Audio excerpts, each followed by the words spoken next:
Jadi penyebaran Islam di Nusantara itu tidak terjadi secara instan, tetapi melalui banyak atau proses panjang selama berabad-abad. Yang pertama ketika awal kedatangannya yaitu terjadi pada abad ke-10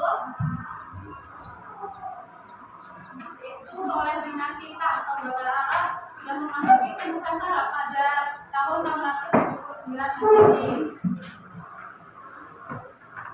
Nah, dan itu terjadinya migrasi atau perpindahan keluarga-keluarga, yaitu ada keluarga Luar, keluarga Jawani, keluarga Sian, dan keluarga Suman. Yang pertama kita mulai dari keluarga Lor. Migrasi keluarga ini itu terjadi pada sekitar abad ke-10. Keluarga Persia ini pindah ke Nusantara. Keluarga Lor ini keluarga yang datang ke Nusantara pada zamannya Raja Nasruddin bin Badr yang memegang perintah di wilayah Lor Persia pada tahun 912 Masehi. Keluarga Lor ini dia tinggal di Jawa dan meninggalkan atau mendirikan sebuah perkampungan oleh keluarganya sendiri, yaitu yang disebut dengan perkampungan Meran atau tempat tinggalnya orang Lor. Yang kedua ada keluarga Jawani. Keluarga Jawani ini keluarga yang datang pada tahun 913 Masehi. Keluarga ini menetap di Pasai atau Sumatera Utara. Keluarga ini menyusun kod Jawi atau tulisan Jawa. Orang Jawa itu kan tulisannya beda ya kayak orang-orang Indonesia yang menggunakan hak sendiri. Terus ada keluarga Syiah. Keluarga Syiah ini datang ke Nusantara oleh pemerintah sudah pulang perintahkan dimulai dari kami pada waktu 357 Hijriah. Keluarga Syiah ini dia berkembangnya di Indonesia. Yang keempat itu ada keluarga Rumah. Keluarga Rumah ini dia ini memberi sebutan di Pulau Sumatera, yaitu dalam sebutan Al-Qurni atau Al-Rumah.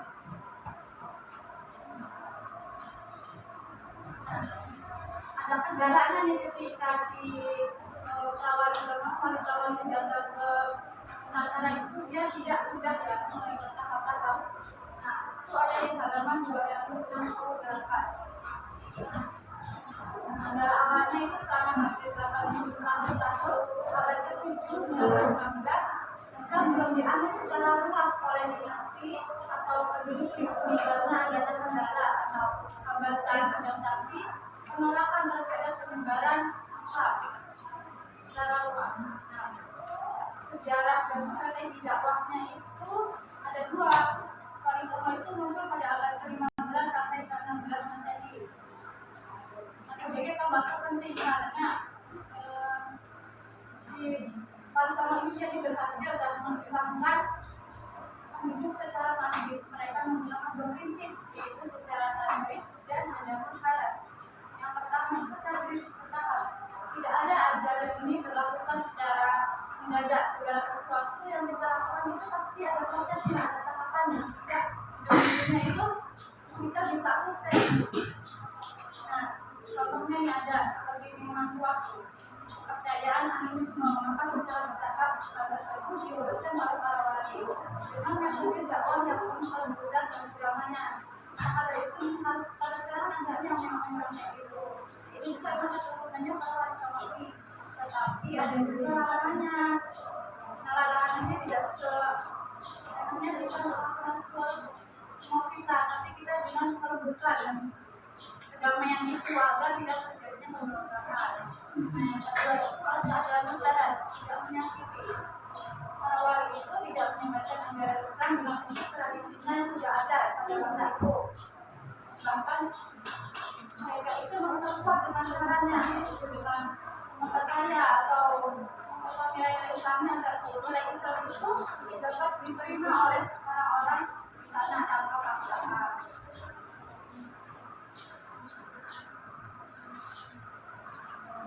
Nah, metodenya itu ada 7 di halaman 274.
Yang pertama itu ada metode sama.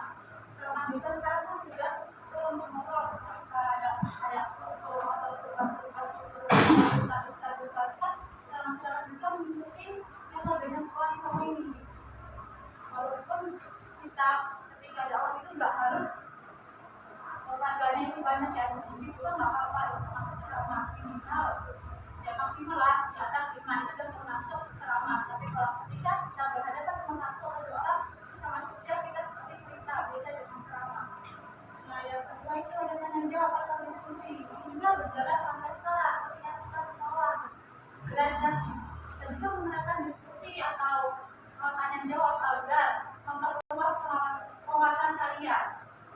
Tidak hanya di ceramah oleh guru-gurunya aja, kalian harus juga mempraktekkan apa yang sudah kalian dapatkan. Itu ada keteladanan. Wali Songo ini memberikan keteladanan nyata kepada masyarakat. Orang tokoh agama dan orang wali harus mampu memberikan keteladanan, karena masyarakat akan benar-benar secara sukarela mengikuti ajaran yang dilakukan oleh orang-orang yang kuat, dia lahir dan mati. Pendidikan juga tidak termasuk cuma sekolah, pesantren juga itu termasuk pendidikan ya. Karena itu juga pengajaran yang dilakukan oleh salah satu sunan juga para wali songo ini merupakan lembaga yang bukit pada para santri yang belajar di dalamnya.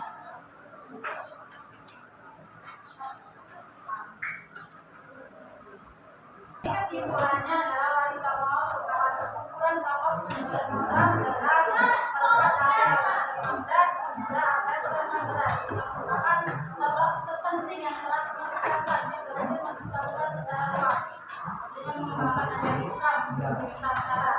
Itu tadi adalah strateginya yang sudah membantu dan memperkaya Islam. Ini sangat berdampak kepada masyarakat itu tidak jadi nomor 3 akhirnya wassalamualaikum warahmatullahi wabarakatuh.